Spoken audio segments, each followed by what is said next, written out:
Good morning and welcome to this month's Oakcrest Insight. Today I want to talk about two things for you. First is really a quick recap of the first quarter in the economy and the markets. And secondly, then is to talk about my expectations, our expectations, the next 6 months and our views on what is important and what's just noise in the news and media. So in the first quarter here, we had a lot of news for our economy. January, the markets dropped with inflation fears.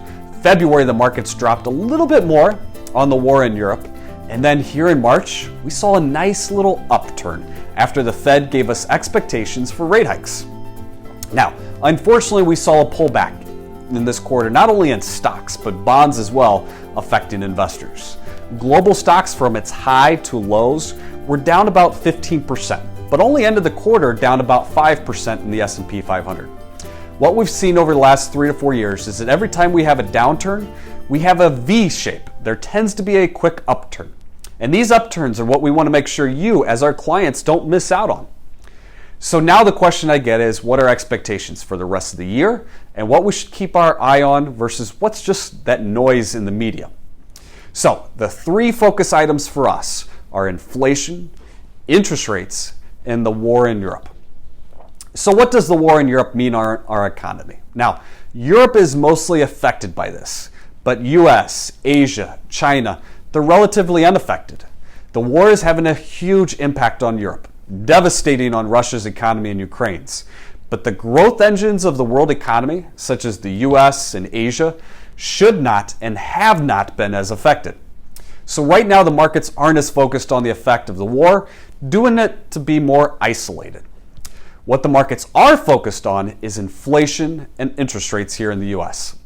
With inflation, there are a lot of ways to look at it, but easy way to understand is supply and demand. Supply side, we have supply chain issues still, right?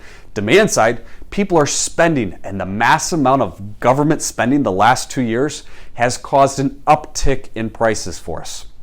So right now, inflation looks very challenging as all you hear about are rising prices from gas to eggs. But I recently was on a call where the economists showed us reasons to be optimistic that these prices should start coming down in the second half of the year, right? So really in the summer here, we should start seeing a reprieve.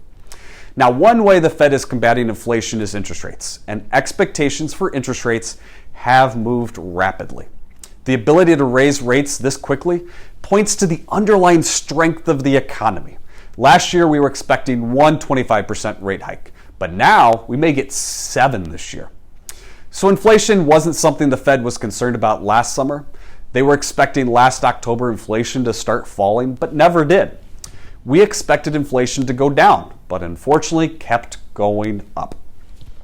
Now the Fed has shifted from protecting jobs at any cost to now protecting cost for your goods. What we're expecting now are sharp interest rate hikes and then some cuts probably in the next 18 to 24 months after that. So what does this mean for stocks? Stocks typically have gone up during rising interest rate environments, but the focus the next couple of months is the consumer. The American consumer is in really good shape and actually got healthier the last few years. They have ability to spend and drive the US economy. So one example is TSA travel at all-time highs the last few weeks, and spending on retail online is at a peak as well. So stock performance rests with earnings of companies. Earnings depend on US consumer spending, and we believe the US consumer is going to continue spending. But we're going to watch this closely if rising interest rates and inflation start affecting this. Now, I use the example that everyone has complained about gas prices, but this isn't stopping them from driving or flying for spring break the last few months, right? Now, I hope this was helpful to see our optimistic view the rest of the year. Now, we look forward to seeing you next month on Oakcrest Insight.